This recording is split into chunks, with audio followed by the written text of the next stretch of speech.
Hey everybody, welcome back. Gary Fernan here for PHOTORECEPTORCELL, and in today's guide I'm going to show you how to soften the skin whilst maintaining texture.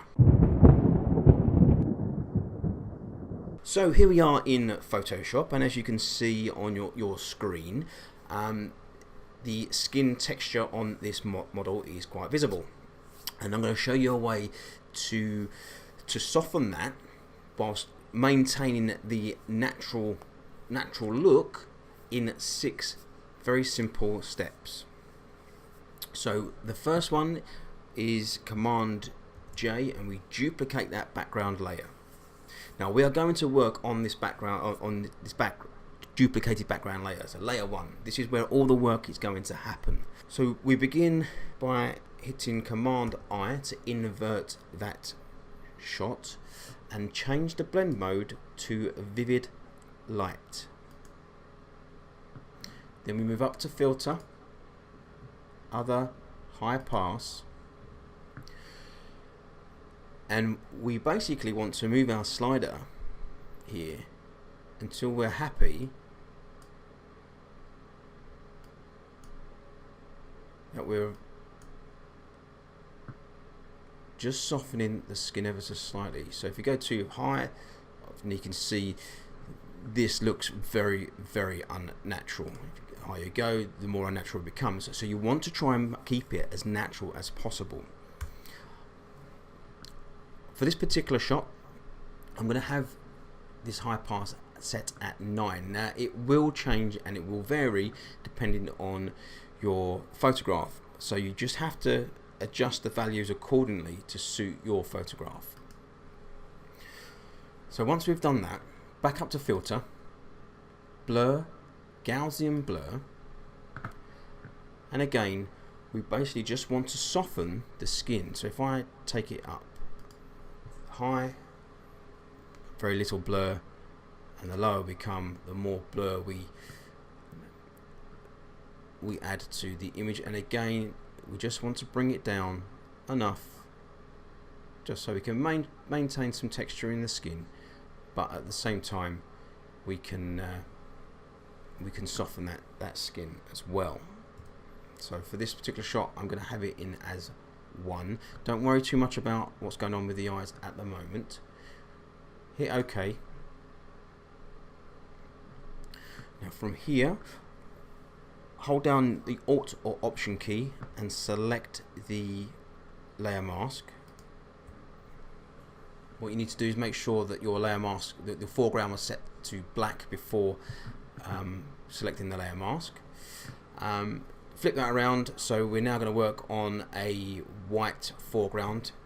Hit B on the keyboard to select your brush tool, and then we are going to brush over the areas of the skin that we would like to soften. Now with a lot of things, Photoshop, subtlety is key, and there are certain areas that you want to avoid running over. So for example, the eyes, the eyebrow, nostrils and the lips, and also these little highlights here, we want to try and keep those little bits of detail in as well. So I will brush over the highlights underneath the eyes, but certainly the ones by the chin, I'm going to maintain. I'm going to keep those, keep that little one there as well. It's very easy to get carried away and make your image look unnatural. So let's just go around that highlight of the nostril there.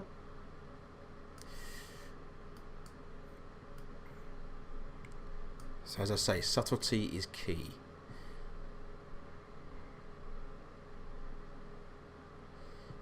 If you do make a mistake, like I've just done there, X on a keyboard to flip the brush around, and then you just paint away your mistake. X again to bring back the white brush, and we carry on.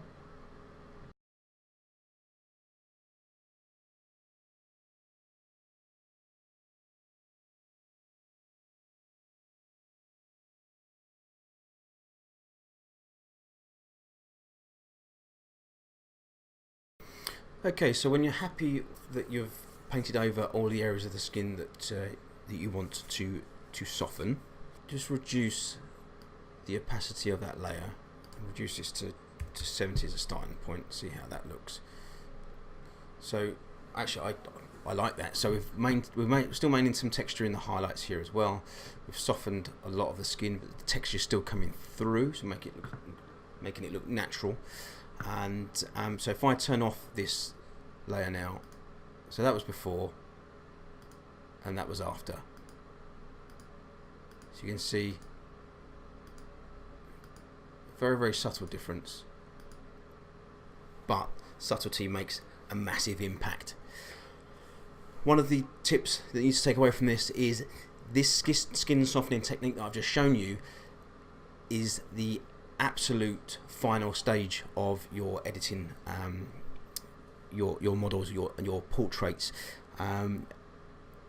Make sure that you get rid of all of the skin blemishes, eye bags, and all those little things that you don't want before you do this technique, because if you don't, if you apply these steps first, it's quite unforgiving, and it just saves you time to get rid of those first, and then apply this technique at the very, very end.